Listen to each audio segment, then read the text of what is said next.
नमस्कार आप सभी को, स्वागत है आपका हमारे इस प्लेटफ़ॉर्म पर। आज हम लोग यूपी पीसीएस और यूपी ट्रिपल एससी जो भी परीक्षाएँ आपकी होने वाली हैं, उनमें यूपी स्पेशल यानी कि उत्तर प्रदेश की करंट अफ़ेयर्स तो हर एक परीक्षा में पूछी जा रही है, उसी करंट अफ़ेयर्स को शुरू करेंगे, ठीक है? पिछले कुछ दिनों में कौन-कौन सी समसामयिक घटनाएँ घटी हैं, उनसे संबंधित कुछ महत्वपूर्ण तथ्य। जैसे आपने देखा होगा अभी हाल ही में महाकुंभ चल रहा है, महाकुंभ 2025 इससे संबंधित कौन-कौन से तथ्य हैं, जो आपसे पूछे जा सकते हैं। भारत वन स्थिति रिपोर्ट जारी की गई है। उत्तर प्रदेश इसमें कहाँ ठहरता है, इनसे संबंधित महत्वपूर्ण बातें। मनोरमा गौशाला के बारे में आपने पढ़ा होगा, हाल ही में चर्चा में रहा ये। सरकारी ई मार्केट प्लेस में उत्तर प्रदेश का कौन-सा स्थान रहा है और महत्वपूर्ण थे, ये क्या होता है? साथ ही साथ शुगर फ्री गेहूँ, ये हालाँकि गेहूँ है, लेकिन नाम है इसका चावल, चावल काठी। ये कहाँ उगाया गया और इससे संबंधित महत्वपूर्ण तथ्य। साथ ही साथ हाल ही में अयोध्या को एक पर्यटन नगरी के रूप में देखा जा रहा है। सबसे ज़्यादा पर्यटक इसने अपनी ओर आकर्षित किए हैं। इन्हीं से संबंधित कुछ महत्वपूर्ण तथ्य हैं, हम इनके बारे में चर्चा करेंगे। इससे पहले मैं इसको शुरू करूँ, मैं 2-3 बातें आपको बता देता हूँ। अगर आप UP triple SC Uttar Pradesh अधीनस्थ सेवा चयन आयोग के लिए तैयारी कर रहे हैं वीपीओ की, ग्राम पंचायत अधिकारी की या फिर अन्य परीक्षाओं की तैयारी कर रहे हैं जिनमें यूपी जीके और साथ-साथ कंप्यूटर, ये टॉपिक पूछे जाते हैं। इनसे संबंधित बैच आपको हमारे एप्लीकेशन पर मिल जाएँगे। साथ ही साथ वीपीओ के लिए मॉक टेस्ट अगर आपको जॉइन करने हों, तो मॉक टेस्ट, इसके अलावा वीपीओ के लिए जो पंचायती राज की सीरीज़ है, उससे संबंधित बैच भी आपको मिल जाएगा। योजनाएँ जो 20 नंबर की आनी है, योजनाओं का बैच भी आपको मिल जाएगा। इसके अलावा यूपी जीके और साथ-साथ कंप्यूटर। यूपी जीके और कंप्यूटर के अगर बैच से आप जुड़ना चाहते हैं, तो आप एप्लीकेशन में जाके जुड़ सकते हो। एप्लीकेशन का लिंक आपको डिस्क्रिप्शन बॉक्स में तो मिल ही जाएगा, साथ ही साथ कमेंट बॉक्स में भी इसका लिंक आपको मिल जाएगा। चलिए शुरू करते हैं क्वेश्चन नंबर 1 से। कह रहा है कि हाल ही में उत्तर प्रदेश के किस जनपद के चंदौसी में खुदाई के उपरांत पुरानी बावड़ी मिलने के साक्ष्य मिले हैं? तो उत्तर प्रदेश में चंदौसी में खुदाई हुई है जिसमें पुरानी बावड़ी के साक्ष्य मिले हैं। ये है संभल, ठीक है? संभल जैसे क्षेत्र में काफ़ी पुराने साक्ष्य हमें देखने को मिले हैं। क्वेश्चन नंबर दूसरा देखो, कह रहा है प्रयागराज में जो महाकुंभ का आयोजन हो रहा है, उसकी हमें तारीख बता दो कब से कब तक ये आयोजित होगा? आप बताओगे 13 जनवरी से लेकर 13 जनवरी 2025 से 26 फरवरी 2025 तक इसका आयोजन होगा। यानी कि अगर आपने इसका भ्रमण नहीं किया है, तो आप ज़रूर जाइए। अच्छा, यहाँ पर मैं 2-3 बातें आपसे शेयर कर देता हूँ कि आखिर प्रयागराज में क्यों लगता है और अन्य जगहों पर ये क्यों लगता है। देखो, महाकुंभ दरअसल 13 जनवरी 2025 से लेकर 26 फरवरी 2025 तक हो रहा है। सामान्यतया आप ये समझिए कि जब बृहस्पति ग्रह ये वृषभ राशि में होता है और इसी दौरान सूर्य देव मकर राशि में होते हैं, तब ये जो कुंभ मेला लगता है, ये हमारा प्रयागराज में लगता है, ठीक है? इसके अलावा ये बृहस्पति और सूर्य के आधार पर अर्थात वो जिन राशियों में प्रवेश करते हैं, उसी आधार पर अलग-अलग जगहों पर महाकुंभ लगता है। जैसे बृहस्पति इस बार अगर कुंभ राशि में होगा और सूर्य होगा मेष राशि में, फिर कुंभ का आयोजन हरिद्वार में किया जाएगा, ठीक है? इसके अलावा 2 फैक्ट्स और हैं, इनको भी आप याद रखो। सूर्य और बृहस्पति अगर ये दोनों सिंह राशि में हुए, तो फिर जो मेला लगेगा, वो नासिक में लगेगा, ठीक? इसके अलावा बृहस्पति अगर सिंह में हुआ और वहीं सूर्य अगर मेष राशि में हुआ, तो महाकुंभ उज्जैन में लगता है। जैसे यहाँ पर आओ, मैं एक चार्ट के माध्यम से आपको बताता हूँ। ये वृषभ राशि है, मकर है, कुंभ है, मेष है, सिंह है और यहाँ पर स्थान दिए हैं। प्रयागराज में है, हरिद्वार में लगता है, नासिक में है, उज्जैन में है। अर्थात बृहस्पति अगर वृषभ में है और सूर्य कहाँ पे है? मकर में। तो फिर इस स्थिति में प्रयागराज में लगेगा, ठीक है? महाकुंभ। अगर बृहस्पति कुंभ में पहुँच गया, सूर्य मेष में पहुँच गया, तो फिर हरिद्वार में लगेगा। सूर्य और बृहस्पति अगर दोनों ही सिंह राशि में रहे, तो ये नासिक में लगेगा। सूर्य मेष में हुआ और बृहस्पति सिंह में हुआ, फिर ये मेला उज्जैन में लगेगा, ठीक है? इस प्रकार से तथ्य आपसे पूछे जा सकते हैं, इसलिए ध्यान रखो। क्वेश्चन नंबर तीसरे में आओ। कह रहा है कि उत्तर प्रदेश में दुग्ध उत्पादन में वृद्धि के लिए प्रदेश में कितने ब्रीड मल्टीप्लिकेशन फार्म खोले जा रहे हैं? क्या बताओगे आप? 5 हैं, 6 हैं, 7 हैं या फिर 8 हैं? ये 8 खोले जा रहे हैं। डी वाला पार्ट सही हो जाएगा आपका।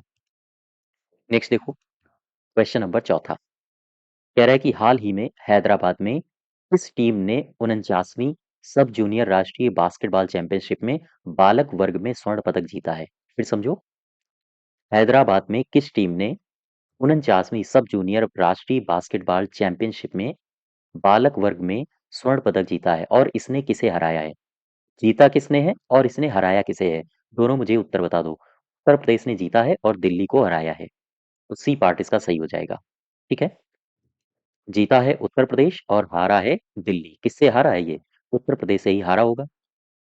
नेक्स्ट देखो, भारतीय वन स्थिति रिपोर्ट 2023 अभी जारी की गई है। इसके अनुसार निम्न कथनों पर विचार करो और सही कथन की पहचान करो। उत्तर प्रदेश के संदर्भ में आपसे पूछा गया है।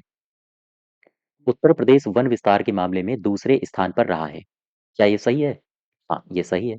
दूसरा पढ़ो, उत्तर प्रदेश में वन एवं वृक्षावरण में 559.19 वर्ग किलोमीटर की वृद्धि हुई है। क्या ये सही है? हाँ, ये भी सही है। तीसरा कह रहा है कि रिपोर्ट के अनुसार, यानी ये जो रिपोर्ट जारी की गई है, इस रिपोर्ट के अनुसार उत्तर प्रदेश में कई जिलों में हरित आवरण में काफी वृद्धि हुई है। इसमें झांसी पहले पायदान पर है। क्या झांसी वाकई में पहले पायदान पर है? हाँ, ये भी सही है। ये सारे के सारे कथन आपके सही हो जाएंगे। अब इसमें मैंने कुछ तथ्य डाले हुए हैं। इन तथ्यों से संबंधित कुछ महत्वपूर्ण जानकारियां हैं जो कि आपको ध्यान रखनी है। जैसे उत्तर प्रदेश के वन और वृक्ष आवरण में 559.19 वर्ग किलोमीटर, या फिर अगर एकड़ में पूछे तो आप बताओगे 138179। ठीक है, इतने एकड़ की वृद्धि दर्ज की गई है। वर्ग किलोमीटर में पूछे तो ये फिगर है और एकड़ में पूछे तो ये फिगर है। वहीं वृद्धि राज्य की कुल भौगोलिक क्षेत्रफल का 0.23% है। उत्तर प्रदेश के बाद इसका स्थान रहा है, उत्तर प्रदेश के बाद स्थान रहा है ओडिशा का। राज्य उत्तर प्रदेश में जो वन क्षेत्र है वो कितना हो गया है? 150.45 किलोमीटर स्क्वायर। और राज्य का वृक्षावरण कितना हो गया है? 8950.92 किलोमीटर स्क्वायर। वहीं अगर आपसे पूछे कि राज्य का कुल हरित आवरण कितना है, क्या बताओगे आप? 23996.72 किलोमीटर स्क्वायर। झांसी का जो हरित आवरण है, एकड़ में अगर आपसे पूछे तो कितना बताओगे? आप बताओगे 8597 एकड़। और सर्वाधिक वृद्धि यहीं पर रही है। इसके बाद झांसी के बाद किसका नंबर है? झांसी के बाद नंबर आता है अमरोहा का। साथ ही साथ अगर आपसे पूछे कि 8 महत्वाकांक्षी जिलों में कौन-सा जिला है जो सबसे अधिक हरित आवरण अपने आप में समेटे हुए है? तो आप बताओगे ये सोनभद्र है। ठीक है? तो ये कुछ महत्वपूर्ण तथ्य हैं, इसके बारे में जानकारी रखो। नेक्स्ट देखो, क्वेश्चन नंबर छठा कह रहा है पर्यावरण वन एवं जलवायु परिवर्तन मंत्रालय द्वारा जारी भारत वन स्थिति रिपोर्ट 2023 के अनुसार वनावरण व वृक्षावरण के मामले में उत्तर प्रदेश देश में कौन से स्थान पर रहा है? ठीक, उत्तर प्रदेश का देश में कौन सा स्थान रहा है ये पूछ रहा है। यहाँ पर आओ, सवाल है उत्तर प्रदेश का देश में रहा है दूसरा स्थान। बी पार्ट सही हो जाएगा। नेक्स्ट देखो सातवां, 7 को पढ़ो। कह रहा है कि हाल ही में इन्वेस्ट यूपी के सीईओ हैं अभिषेक प्रकाश। तो अभिषेक प्रकाश से मिली जानकारी के अनुसार Uttar Pradesh defence industrial corridor का Kanpur node Uttar Pradesh defence corridor के प्रमुख निवेश केंद्र के रूप में उभर के सामने आया है। यहाँ पर निवेश की जाने वाली राशि कितनी है ये आपसे पूछा गया है। क्या बताओगे आप? 13,700 करोड़ रुपए, 1,700 करोड़ रुपए, या 12,800 करोड़ रुपए, या फिर 29? सही उत्तर हो जाएगा 12,800 करोड़ रुपए। ठीक है, इतनी राशि यहाँ पर निवेश केंद्र के रूप में हाँ उभरा है और यहाँ पर निवेश की जाने वाली राशि 12,800 करोड़ रुपए है। और ये बात हो रही है कानपुर नोड की। ठीक, नेक्स्ट देखो, आगे बढ़ते हैं। इसमें दो तीन जानकारियां आप याद रखो। जैसे 12,800 करोड़ रुपए के निवेश प्रस्तावों के साथ Kanpur node UP defence corridor का अग्रणी निवेशक बना है। तो सबसे ज्यादा निवेशक कहाँ, सबसे बड़ा निवेशक कौन उभर के सामने आया है? कानपुर। अच्छा, बात तो उत्तर प्रदेश में डिफेंस इंडस्ट्रियल कॉरिडोर की हो रही है, तो मुझे बता सकते हो कहाँ कहाँ पर हैं ये? ये है अलीगढ़ में, आगरा में, लखनऊ में, कानपुर, चित्रकूट और झांसी। उत्तर प्रदेश में डिफेंस इंडस्ट्रियल कॉरिडोर यहाँ पर विकसित किए जा रहे हैं। ठीक, नेक्स्ट देखो, क्वेश्चन नंबर 8वां कह रहा है कि हाल ही में मिली जानकारी के अनुसार उत्तर प्रदेश के किस शहर में वेलनेस सिटी का निर्माण किया जाएगा? उत्तर प्रदेश में कहाँ पे वेलनेस सिटी का निर्माण किया जाएगा? कानपुर में किया जाएगा या फिर लखनऊ में, प्रयागराज में या फिर वाराणसी में? अभी हाल ही में समाचार पत्रों से मिली जानकारी के अनुसार कहते हैं कि लखनऊ में वेलनेस सिटी का निर्माण किया जाएगा। ठीक है? 9th नंबर में चलो ज़रा इसमें भी देख लेते हैं। कह रहा है निम्नलिखित कथनों पर विचार करो और सही कथन बताइए। पहला कथन कह रहा है कि खाद्य और आपूर्ति राज्य मंत्री हैं अतुल गर्ग। तो इनसे मिली जानकारी के अनुसार उत्तर प्रदेश में खाद्य भंडारण के लिए अन्नपूर्णा भवन, ये भवन बनाए जा रहे हैं। इनके नाम याद रखना। अन्नपूर्णा भवनों के निर्माण की घोषणा की गई है। दूसरा कथन क्या कह रहा है? उत्तर प्रदेश सरकार ने 2024-25 के लिए पेश किए गए द्वितीय अनुपूरक बजट में प्राथमिक शिक्षा विभाग को 515 करोड़ रुपए आवंटित किए हैं।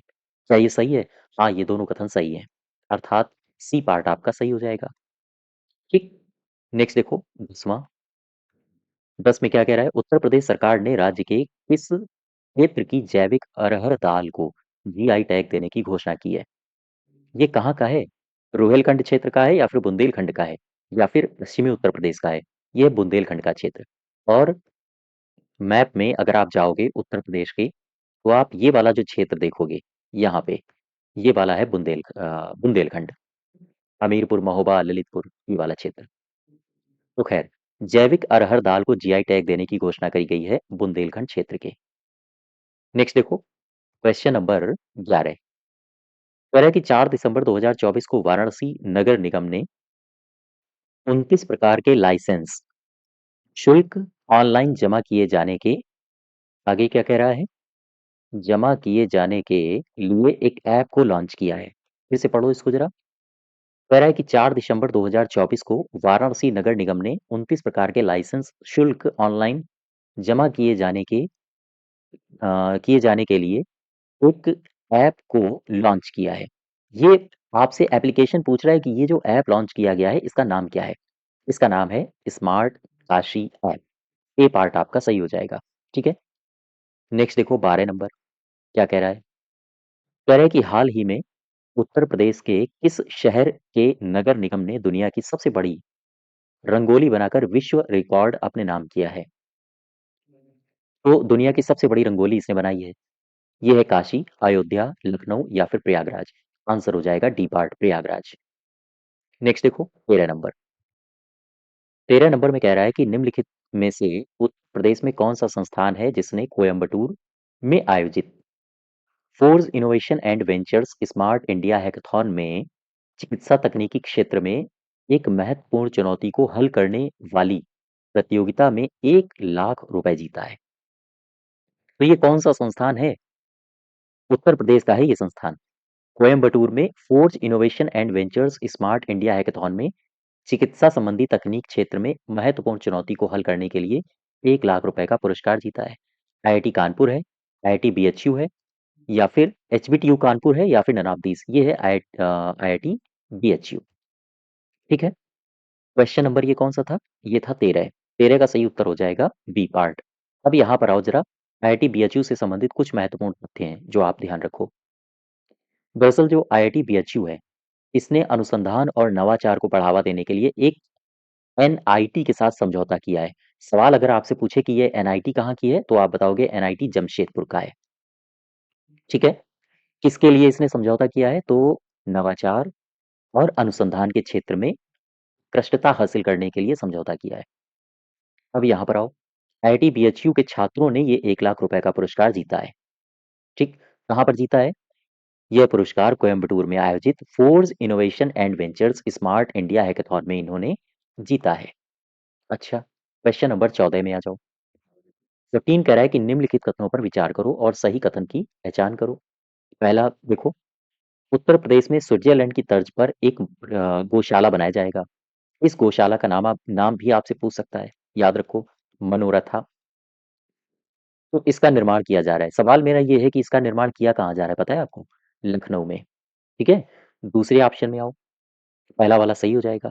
दूसरे में आओ। उत्तर प्रदेश सरकार ने प्रयागराज स्थित रसूलाबाद घाट, ये घाट था और इसका नाम बदल दिया। इसका नाम रखा है शहीद चंद्रशेखर आजाद घाट, इसका भी नाम याद रखो। रसूलाबाद घाट कहाँ था, आपसे पूछा जा सकता है, प्रयागराज में। और इसका नाम परिवर्तित करके क्या कर दिया गया है, चंद्रशेखर आजाद घाट। ठीक। नेक्स्ट देखो, 26 नवंबर 2024 को उत्तर प्रदेश के लखनऊ जिले में सैयद मोदी इंटरनेशनल 2024 में बैडमिंटन टूर्नामेंट शुरू हुआ था। क्या ये सही है? हाँ, ये सारे के सारे कथन आपके सही हैं, तो डी पार्ट आपका सही हो जाएगा। लेकिन अब इसके संबंध में कुछ तथ्य हैं जो मैं आपसे डिस्कस कर देता हूँ। जैसे ये जो मनोरथा है यहाँ पे, मनोरथा, ये जो मनोरथा गौशाला बन रही है स्विट्जरलैंड की तर्ज पर, ये कहाँ बन रही है? लखनऊ में। और ये जो गौशाला है स्विट्जरलैंड की तर्ज पर बनेगी। 10,000 मवेशियों के लिए अलग से मेडिटेशन जोन बनाया जाएगा इसमें। 10 हेक्टेयर में ये बनेगी और इसमें जो खर्चा आएगा लगभग 27.5 करोड़ रुपए आएगा। ठीक है। अब जरा दो तीन बातें सैयद मोदी के बारे में भी कर लेते हैं, क्योंकि बैडमिंटन टूर्नामेंट आपका पूरा हो चुका है। अब यहाँ पर आओ, सैयद मोदी इंटरनेशनल 2024, ये जो खेल हुआ है कहाँ पर हुआ? आप बताओगे लखनऊ में। स्टेडियम का अगर आपसे नाम पूछते तो बाबू बनारसी दास इंडोर स्टेडियम। ठीक है। विजेता कौन है पुरुष एकल में? बताओ, लक्ष्य सेन। और इन्होंने किसे हराया, अर्थात उप विजेता कौन बना है? ये बना है जिया हेंग जेसन तेह। वहीं महिला में मुझे बता दो, महिला एकल विजेता ये हैं पीवी सिंधु, और उप विजेता कौन है? वो लुओ यू। ठीक है। यहां तक बात समझ पा रहे हो? नेक्स्ट देखो, क्वेश्चन नंबर 15। जस्ट वेट, मैं एक बार यहाँ पर आता हूँ। 26। ठीक। नेक्स्ट देखो 15। 15 में कह रहा है कि निम्नलिखित कथनों पर विचार करो और सही कथन बताइए। पहला कह रहा है कि हाल ही में उत्तर प्रदेश सरकार ने राज्य में बड़े पैमाने पर निवेश को आकर्षित करने के लिए राज्य को लॉजिस्टिक हब बनाने के लिए मल्टी मॉडल लॉजिस्टिक पार्क नीति 2024 का अनावरण किया है। हाँ, ठीक है। हाल ही में उत्तर प्रदेश के गोरखपुर में 2 दिवसीय साहित्य महाकुंभ का आयोजन किया गया है। क्या ये सही है? हाँ, ये भी सही है। फिर से समझो, अगर आपसे पूछे कि कहाँ पर 2 दिवसीय साहित्य महाकुंभ उत्तर प्रदेश में इसका आयोजन किया गया, ये किया गया गोरखपुर में, तो ये दोनों कथन आपके सही हो जाएंगे। ठीक। नेक्स्ट देखो, 16 नंबर, 5 दिसंबर 2024 को उत्तर प्रदेश पिछड़ा वर्ग राज्य आयोग ने इस जाति को अन्य पिछड़ा वर्ग की सूची में शामिल करने के अनुरोध पर सर्वे कराने का फैसला किया है। ये जाति है वैश्य। 17 नंबर देखो, कह रहा है कि उत्तर प्रदेश का बांदा जिला है जिसने हाल ही में चर्चा का विषय बना है। क्यों ये चर्चा में रहा? क्योंकि यहाँ पे एक प्रतिमा का अनावरण किया गया है और ये प्रतिमा है वीरांगना दुर्गावती की। इसलिए याद रखोगे, आपसे सीधा सवाल पूछा जाए कि वीरांगना दुर्गावती, इनकी प्रतिमा का अनावरण ये कहाँ पर किया गया है? बांदा में। सवाल ये है कि अनावरण किया किसने? तो हमारे सीएम ने किया है, योगी आदित्यनाथ ने। दोनों पार्ट आपके सही हो जाएंगे। ठीक। 18 में आ जाओ, कह रहा है कि उत्तर प्रदेश के किस विश्वविद्यालय को शैक्षणिक उत्कृष्टता और नवाचार के प्रति प्रतिबद्धता दर्शाने के कारण सर्वश्रेष्ठ विश्वविद्यालय पुरस्कार से सम्मानित किया गया है? एक बार फिर पढ़ो इसको। उत्तर प्रदेश में ऐसा कौन सा विश्वविद्यालय है जिस विश्वविद्यालय है जिसको शैक्षणिक उत्कृष्टता और नवाचार के प्रति प्रतिबद्धता दर्शाने के लिए सर्वश्रेष्ठ विश्वविद्यालय पुरस्कार से नवाजा गया है? आंसर क्या होगा? कानपुर है, बनारस है, हरकोट बटलर है, या फिर नन ऑफ दीज है? आंसर होगा बनारस हिंदू विश्वविद्यालय। 19 में आओ जरा, सवाल पढ़ो इसको। कह रहा है कि हाल ही में उत्तर प्रदेश सरकार ने घोषणा की है कि वह प्रदेश में घरेलू हिंसा और आपदा से जो पीड़ित महिलाएं हैं, उन महिलाओं को और साथ ही साथ बेटियों को 10 जिलों में आवासीय सुविधाएं प्रदान की जाएंगी। सवाल ये है कि जहां पर ये महिलाएं जो पीड़ित हैं घरेलू हिंसा से, वो जहां रहेंगी, उन आवासों का नाम क्या होगा? माया सदन होगा, वीरांगना सदन होगा, या फिर शक्ति सदन होगा? आंसर होगा शक्ति सदन। ठीक। मेरा सवाल ये है कि ये जो सदन स्थापित किए जाएंगे ना, ये कितने जिलों में स्थापित हो रहे हैं? आप बताओगे 10 जिलों में। अब जरा देखो यहाँ पे 10 जिले कौन कौन से हैं। देखो, शक्ति सदन योजना, ये 10 जिलों में शुरू होगी, ठीक है? और किनके लिए घर बनाए जा रहे हैं? जो घरेलू हिंसा से पीड़ित महिलाएँ हैं, बच्चियाँ हैं, उनके लिए। वाराणसी इन जिलों में शामिल है, आजमगढ़, गोंडा, मिर्ज़ापुर, कानपुर नगर, अलीगढ़, चित्रकूट और साथ ही साथ झांसी, बस्ती और सहारनपुर, ठीक है? तो ये जो भवन बनाए जाएँगे ना, सदन बनाए जाएँगे, दरअसल ये जिला मुख्यालयों के पास बनाए जाएँगे। नेक्स्ट देखो 20 20 नंबर, कह रहा है कि निम्नलिखित कथनों पर विचार करो और सही कथन बताइए। पढ़ो इनको। उत्तर प्रदेश सरकार ने पेंट माय टॉयलेट ये अभियान शुरू किया है। इस अभियान के अंतर्गत सभी निकायों में स्वच्छता में महत्वपूर्ण भूमिका निभाने वाले सफाई मित्रों को सम्मानित किया जाएगा। हाँ, ठीक है। अगला पढ़ो। 8 दिसंबर 2024 को शुरू हुए 18वें अयोध्या फेस्टिवल में 34 देशों की फिल्मों को दिखाया गया है। क्या ये सही है? हाँ, ये भी ठीक है। अब इसमें उपर्युक्त दोनों सही यानी कि सी पार्ट इसका सही उत्तर हो जाएगा, ठीक है? लेकिन यहाँ पर कुछ तथ्य दिए गए हैं उनको ज़रा उन पर ध्यान लगाओ। कह रहा है कि पेंट माय टॉयलेट अभियान, ये अभियान उत्तर प्रदेश सरकार ने चलाया है। इस अभियान में होगा क्या? टॉयलेट को पेंट करना है, यानी कि जो सार्वजनिक सामुदायिक पिंक शौचालय हैं, चाहे वो सार्वजनिक शौचालय हो या सामुदायिक शौचालय हो या फिर कोई पिंक शौचालय हो, जो महिलाओं को समर्पित होते हैं। उनकी मरम्मत की जाएगी इस अभियान के अंतर्गत और सफाई की जाएगी, सुंदरीकरण का कार्य सरकार करवा रही है। ठीक है? आगे देखो जरा, ये जो फ़िल्म फेस्टिवल हुआ है अयोध्या में इसका नंबर आपसे पूछ सकता है 18वां है ये और ये जो फ़िल्म फेस्टिवल है आवाम का सिनेमा, इसके बैनर तले इसका आयोजन किया गया है। इसका नाम याद रखो, आवाम का सिनेमा। मेरा सवाल ये है कि ये जो आवाम का सिनेमा है, ये है क्या? दरअसल ये उत्तर प्रदेश का पहला समारोह होने का इसने गौरव प्राप्त किया है और इसकी शुरुआत हुई थी आवाम के सिनेमा की काकोरी केस के महानायक शहीद अशफाक उल्ला खां और पंडित राम प्रसाद बिस्मिल की स्मृति में सन 2006 में आवाम का सिनेमा ने अपनी सबसे पहले यात्रा शुरू करी थी। तो ये आवाम के सिनेमा से संबंधित महत्वपूर्ण कुछ तथ्य हैं। अच्छा, अब मुझे बताओ, ये जो अयोध्या फ़िल्म फेस्टिवल हो रहा है, इसमें कितने देशों ने शिरकत किया? 34 देशों से 360 से अधिक यहाँ पर फ़िल्में आई थीं, ठीक है? नेक्स्ट देखो 21 21 नंबर में कह रहा है कि कथन पढ़ो और उनमें सही कौन है उसकी पहचान करो। फिर से वही सवाल आ गया। पहला ऑप्शन इसमें कह रहा है कि 26 नवंबर 2024 ये तारीख है। इस तारीख को उत्तर प्रदेश के जो मुख्यमंत्री थे योगी आदित्यनाथ, इन्होंने डेनमार्क के राजदूत से मुलाकात की। हाँ, ठीक है। हाथ-वाथ बढ़िया मिलाया होगा इन्होंने, है ना? नेक्स्ट देखो बी पार्ट। बी पार्ट में कह रहा है कि उत्तर प्रदेश के परिषदीय माध्यमिक उच्च माध्यमिक स्कूलों में विद्यार्थियों को वीडियो के माध्यम से अंग्रेजी का ज्ञान दिया जाएगा। इन वीडियो को आंग्ल भाषा शिक्षण संस्थान ने तैयार किया है। हाँ, ये भी ठीक है। कहीं न कहीं बच्चों को अंग्रेजी भाषा से जोड़ा जा रहा है। सी पार्ट में कह रहा है कि दिसंबर 2024 में केंद्रीय रेल मंत्री अश्विनी वैष्णव ने घोषणा की है कि महाकुंभ के लिए अर्थात महाकुंभ जब चल रहा होगा उस समय प्रयागराज, बनारस, अयोध्या इन स्टेशनों के लिए या हम कहें इन स्टेशनों के मध्य एक रिंग रेल चलाई जाएगी। ये 3 के तीनों आपके सही हैं। डी पार्ट सही हो जाएगा। ठीक है? क्वेश्चन नंबर 22 में आ जाओ, 22 में क्या कह रहा है? कह रहा है कि उत्तर प्रदेश ने अर्थात उत्तर प्रदेश सरकार ने एक भारत श्रेष्ठ भारत ये एक कार्यक्रम है। इस कार्यक्रम को क्रियान्वयन के लिए कौन से राज्य सरकार के साथ समझौता किया है? एक भारत श्रेष्ठ भारत कार्यक्रम के अंतर्गत उत्तर प्रदेश की सरकार और कौन से राज्य की सरकार ने आपस में समझौते किए हैं?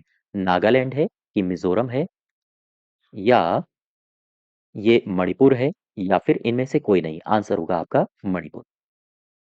ठीक है? अब इसमें यहाँ पर आओ ज़रा इसमें पढ़ो, कह रहा है कि एक भारत श्रेष्ठ भारत के तहत उत्तर प्रदेश और मणिपुर ने समझौता ज्ञापन पर हस्ताक्षर किया है। हाँ, ठीक है। फिर कह रहा है कि समझौते का जो उद्देश्य है, वो है सांस्कृतिक रूप से बढ़ावा करना, यानी कि आपस में एक-दूसरे की संस्कृतियों को समझना, साझा करना और शैक्षणिक आदान-प्रदान को बढ़ावा देना। ठीक है? यानी शिक्षा और संस्कृति को इसमें बूस्ट दिया जाएगा इस समझौते के अंतर्गत।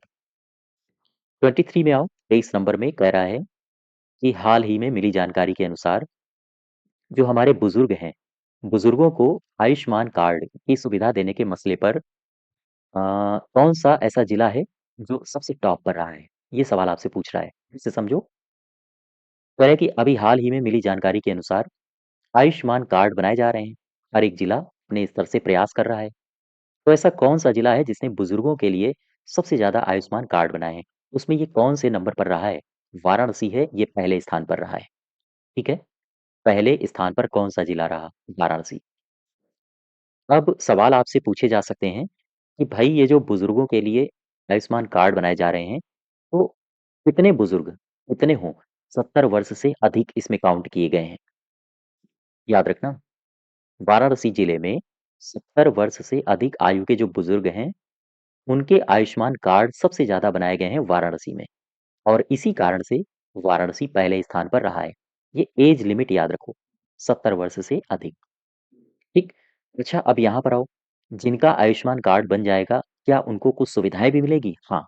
आयुष्मान कार्ड जो धारक होंगे, उन्हें 5 लाख रुपए तक की निःशुल्क उपचार सुविधा, जो आयुष्मान भारत स्कीम के अंतर्गत पंजीकृत अस्पताल होंगे, वहीं से केवल आपको लाभ मिलेगा। यानी कि 5 लाख रुपए तक का आप निःशुल्क उपचार करा सकते हो। ठीक है। ये भारत सरकार की योजना है और उसमें अलग अलग राज्य अपने स्तर से योगदान भी, सहयोग भी कर रहे हैं। नेक्स्ट देखो 24। करें कि हाल ही में केंद्रीय कृषि और किसान कल्याण मंत्री, इनका नाम है शिवराज सिंह चौहान। तो इन्होंने वर्चुअल रूप से उत्तर प्रदेश में 13वें राष्ट्रीय बीज सम्मेलन का उद्घाटन किया। ये उत्तर प्रदेश में आए नहीं थे, इन्होंने वर्चुअल रूप से किया था दिल्ली में बैठे बैठे। ठीक है। सवाल ये उठता है कि ये जो 13वां राष्ट्रीय बीज सम्मेलन है, ये इसका उद्घाटन किया कहाँ गया? कौन से शहर में? वाराणसी है, ये प्रयागराज है, या फिर कानपुर है, या लखनऊ है? इसका उद्घाटन किया गया है वाराणसी में। अब यहाँ पर आओ जरा, मैं 2-3 बातें आपसे डिस्कस कर लेता हूँ। ये जो 13वां राष्ट्रीय बीज सम्मेलन है, इसका आयोजन किया किसने? तो आप बताओगे कृषि और किसान कल्याण मंत्रालय के द्वारा इसका आयोजन किया गया है। उद्घाटन किसने किया? शिवराज सिंह चौहान ने। भले ही वर्चुअली किया है, लेकिन किया इन्होंने ही है। कहाँ पर हुआ ये? वाराणसी में हुआ है। तो वाराणसी में कहाँ हुआ? वाराणसी में तो भी कोई एक संस्थान होगा जहाँ पर इसका आयोजन किया गया होगा। ऐसे चौराहे पे थोड़ी ना हो जाएगा।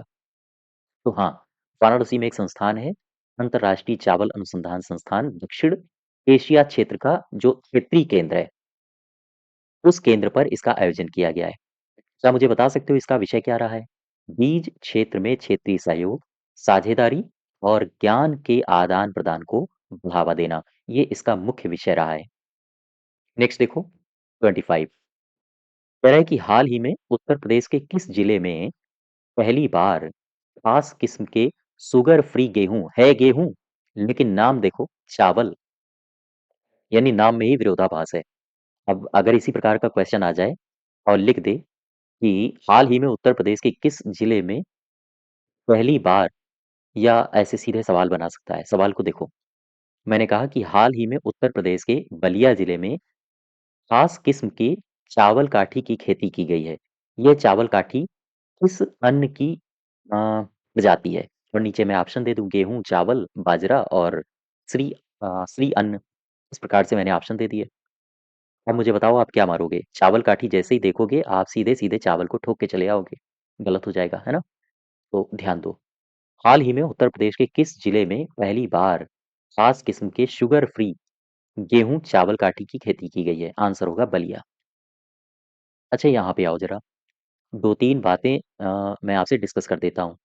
चावल काठी नामक गेहूं की ये शुगर फ्री किस्म है जिसकी खेती की गई है। पूर्वांचल में यह पहला प्रयोग किया गया है, और पूर्वांचल में पहला जो प्रयोग किया गया है वो बलिया में किया गया है। इसमें ऑर्गेनिक जो खाद है, ऑर्गेनिक खाद गुणाप जल का इस्तेमाल किया गया है। नेक्स्ट देखो 26। 26 में कह रहा है कि उत्तर प्रदेश में पर्यटन के संबंध में निम्नलिखित कथनों पर विचार करो और सही कथन बताइए। पर्यटन के संबंध में निम्नलिखित कथनों पर विचार करो। देखो यहाँ पे, उत्तर प्रदेश के पर्यटन विभाग से मिली जानकारी के अनुसार आगरा को पीछे छोड़ते हुए अयोध्या 2024 के लिए उत्तर प्रदेश में सबसे ज्यादा देखा जाने वाला स्थल बन गया है। यानी अब आगरा उत्तर प्रदेश के आसपास नहीं ठहर रहा है। जहां एक समय आगरा में सबसे ज़्यादा पर्यटक आते थे, चूँकि राम मंदिर के बनने से अब अयोध्या का विकास बहुत तेज़ी से हो रहा है। दूसरे में आओ, उत्तर प्रदेश में वर्ष 2024 में पर्यटन में उल्लेखनीय वृद्धि हुई है। जनवरी से लेकर सितंबर तक के आंकड़े जारी किए गए हैं और पर्यटन विभाग कह रहा है कि जनवरी से सितंबर 2024 तक 476.1 मिलियन पर्यटक राज्य में आए हैं। ठीक है? काफ़ी ज़्यादा मात्रा है, भारी मात्रा है। अब यहाँ पर आओ, पर्यटन विभाग ने यह भी बताया है कि जनवरी से सितंबर 2024 के बीच अयोध्या में 135.5 मिलियन घरेलू पर्यटक आए हैं, जिनमें से 3153 अंतर्राष्ट्रीय पर्यटक आए हैं। क्या ये सही है? हाँ, ये भी सही है। अब यहाँ पर आओ, क्या उपर्युक्त सभी सही हो गए? हाँ, सारे सही हैं। नेक्स्ट देखो, इसमें एक बात और याद रखना कि अगर आपसे आगरा में पूछे, ताजमहल को कितने लोगों ने देखा है? तो 125.1 मिलियन आगंतुकों ने आगरा में प्रवेश किया है। ठीक? 27 में आ जाओ, 27 कह रहा है कि हाल ही में जारी बेसिक एनिमल हस्बेंड्री स्टैटिस्टिक्स 2023-24 के आंकड़ों के अनुसार, यानी कि ये रिपोर्ट अभी जारी की गई है। उत्तर प्रदेश के संबंध में सही कथन की पहचान करो। यहाँ पर कह रहा है आपसे जस्ट वेट, यहाँ पर आपसे कह रहा है कि उत्तर प्रदेश का दूध उत्पादन में, यानी कि दुग्ध उत्पादन में क्या पहला स्थान है? हाँ, इस रिपोर्ट के अनुसार उत्तर प्रदेश नंबर 1 पर है अन्य राज्यों की तुलना में दुग्ध उत्पादन में। सवाल ये है कि भारत में टोटल दुग्ध उत्पादन कितना होता है? आप बताओगे 239.30 मिलियन टन, ठीक है? इसके अलावा अगर हम पूरे भारत की तुलना उत्तर प्रदेश से कर दें और कहें कि पूरे भारत में जितना दुग्ध उत्पादित होता है, उसका कितना प्रतिशत उत्तर प्रदेश में हो रहा है? 16.21%। क्लियर बात? नेक्स्ट देखो, थर्ड ऑप्शन, तो ये दोनों तो सही हो गए। तीसरे में आ जाओ, कह रहा है कि उत्तर प्रदेश में प्रति व्यक्ति दुग्ध उत्पादकता, यानी कि हर एक व्यक्ति को कितना दूध मिलता है। प्रति व्यक्ति दुग्ध उत्पादकता 2021 में 321 ग्राम प्रति व्यक्ति था, लेकिन 2024 में चूंकि दूध की मात्रा ज़्यादा उत्पादित की जा रही है और इसी वजह से जो प्रति व्यक्ति दुग्ध उत्पादकता है, वो 471 ग्राम हो गया है। ठीक है? प्रति व्यक्ति दुग्ध जस्ट वेट, यहाँ पर क्या लिखा है? उत्तर प्रदेश में प्रति व्यक्ति दुग्ध उत्पादकता 2021 में 321 ग्राम प्रति व्यक्ति था, जबकि 2024 में यह बढ़कर 471 ग्राम प्रति व्यक्ति हो गया है। ठीक है? ये सारे के सारे कथन आपके सही हो जाएँगे। नेक्स्ट देखो, अच्छा यहाँ दुग्ध उत्पादन से संबंधित कुछ तथ्य दिए गए हैं। इनको ज़रा यहाँ पर ध्यान दो। दुग्ध उत्पादन में उत्तर प्रदेश का पहला स्थान है। ठीक है? बेसिक एनिमल हस्बेंड्री स्टैटिस्टिक्स 2023-24 के अगर हम आंकड़ों की बात करें, गौर करना, तो उत्तर प्रदेश दुग्ध उत्पादन में शीर्ष पर रहा है। ये तो मैंने पहले ही बता दिया था। इसके अलावा उत्तर प्रदेश के बाद जो शीर्ष राज्य हैं, उनमें राजस्थान आता है, उसके बाद फिर मध्य प्रदेश आएगा, गुजरात आएगा, महाराष्ट्र आएगा और पंजाब आएगा। वहीं उत्तर प्रदेश में दुग्ध के उत्पादन की जो सालाना वृद्धि दर है, वो 3.78% है। ये डेटा आपसे पूछे जा सकते हैं आरओ-एआरओ की परीक्षाओं में, तो इन फैक्ट्स को याद रखना है।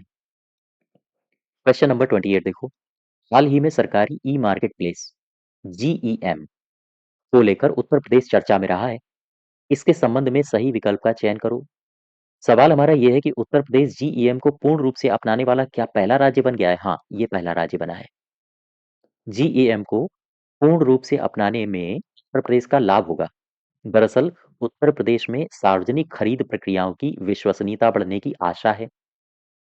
तीसरा कथन कह रहा है कि यह पहल राज्य के महत्वाकांक्षी आर्थिक लक्ष्यों का भी समर्थन करती है। जैसे आपने देखा होगा उत्तर प्रदेश के मुख्यमंत्री योगी आदित्यनाथ कई-कई बार बोल चुके हैं कि हम उत्तर प्रदेश को 1 ट्रिलियन डॉलर की अर्थव्यवस्था बना देंगे। तो कहीं न कहीं उत्तर प्रदेश का पूर्ण रूप से जीईएम में शामिल होना, ये दर्शाता है कि हम 1 ट्रिलियन डॉलर की अर्थव्यवस्था बनने के लक्ष्य को भी हासिल करने की ओर बढ़ रहे हैं। अर्थात यह जो पहल है, यह 1 ट्रिलियन डॉलर की अर्थव्यवस्था बनने के लक्ष्य में भी योगदान देगी। ये सारे के सारे कथन आपके सही हो जाएँगे। ठीक? नेक्स्ट देखो, अच्छा यहाँ पर उत्तर प्रदेश में डिजिटल इंडिया राज्य परामर्श कार्यशाला का आयोजन किया गया है। कहाँ पर किया गया है पता है आपको? ये किया गया है लखनऊ में, याद रखो।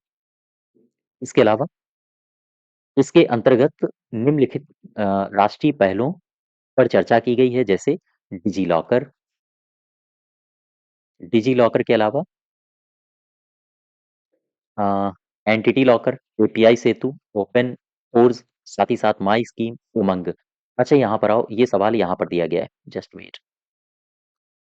कह रहा है कि उत्तर प्रदेश में डिजिटल इंडिया राज्य परामर्श कार्यशाला का आयोजन किया गया। इसके संबंध में निम्न कथनों पर विचार करो। क्या इसका आयोजन लखनऊ में हुआ है? तो हाँ, इसका आयोजन लखनऊ में हुआ है, अर्थात लखनऊ में इसका आयोजन किसने किसने किया है?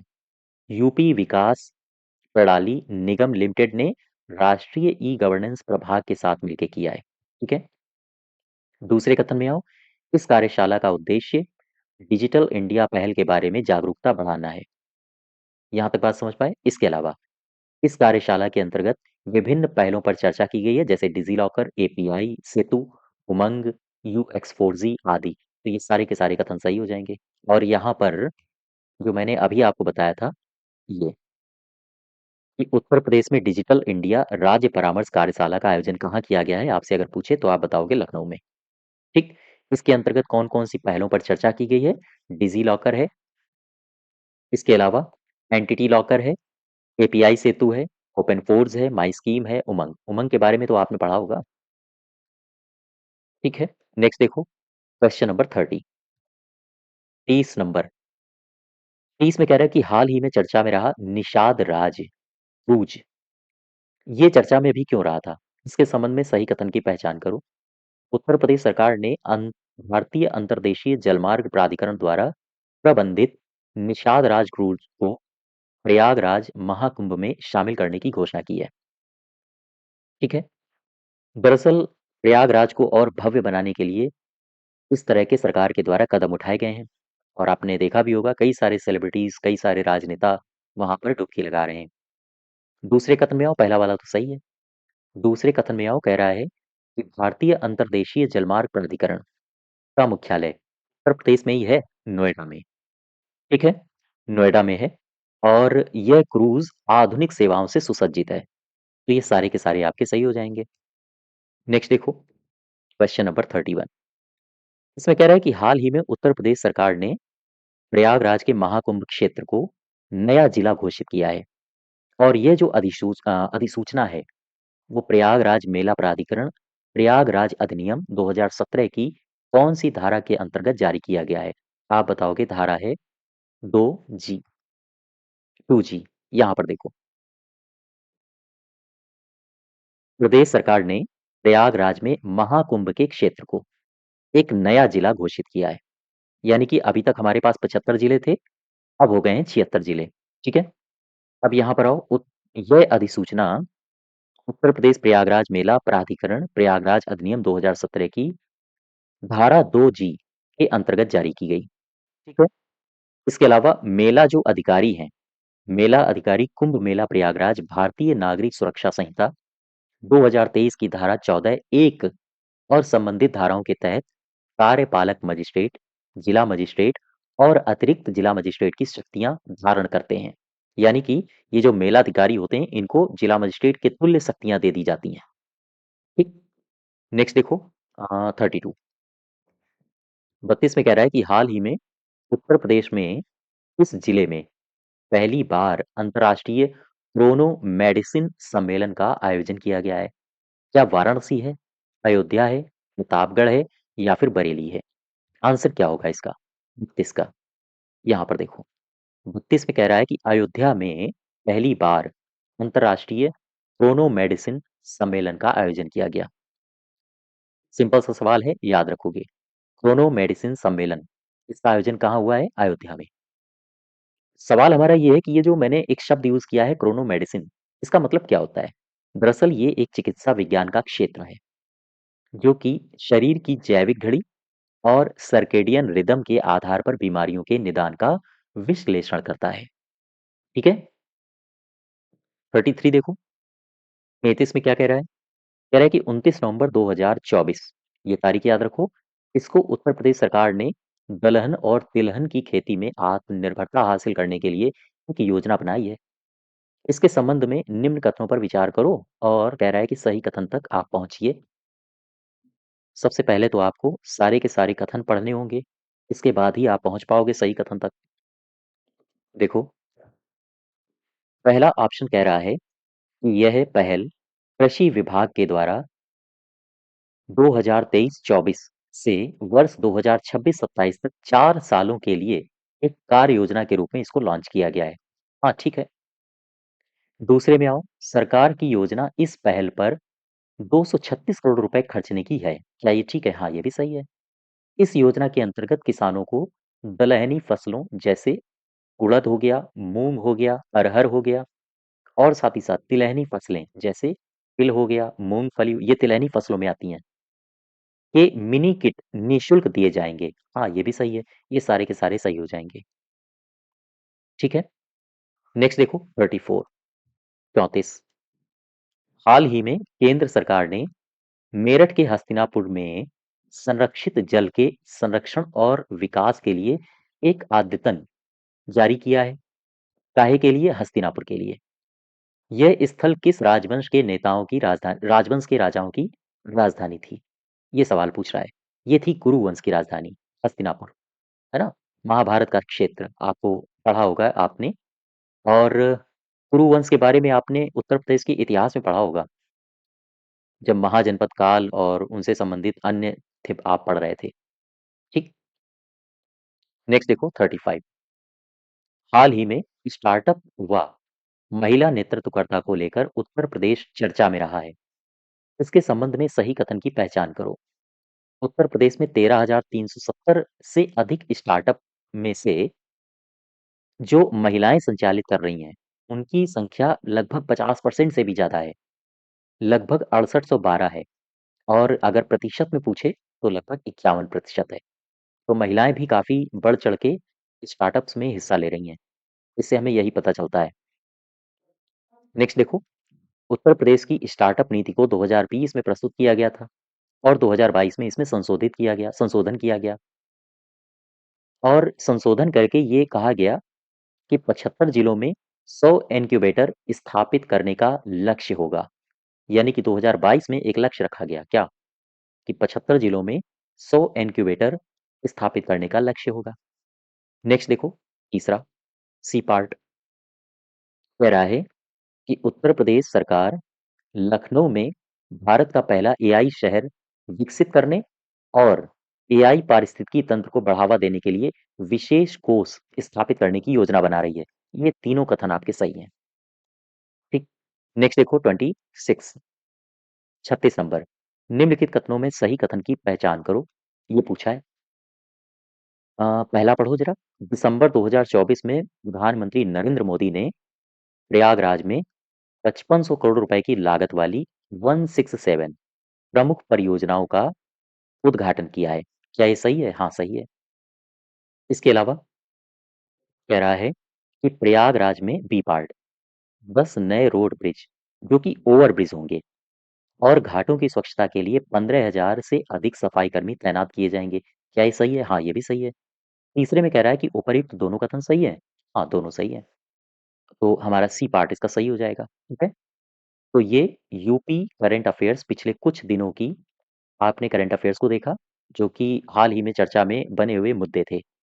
इसी के आगे हम लोग जनवरी 2024 की करंट अफेयर्स, सॉरी, जनवरी 2025 की करंट अफेयर्स अ, आगे आने वाले दिनों में देखेंगे। ठीक है। इसकी अगर आपको पीडीएफ चाहिए तो आपको हमारे एप्लीकेशन में जाके वहाँ से इसकी पीडीएफ को आप डाउनलोड कर सकते हो।